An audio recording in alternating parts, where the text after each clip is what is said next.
ആയിരങ്ങൾ വീണാലും 10,000 വീണാലും വലയമായി നിന്നെന്നെ കാത്തിടുവാൻ ദൈവദൂതന്മാരുണ്ടരികിൽ.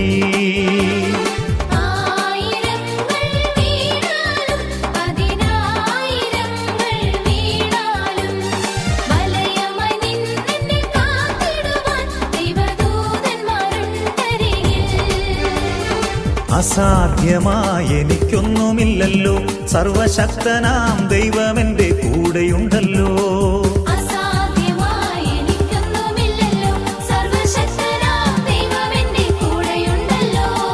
സകലവും ഇന്നെനിക്ക് സാധ്യമാകുവാൻ എൻ്റെ യേശുവിൻ്റെ അത്ഭുതമാം നാമമുണ്ടല്ലോ.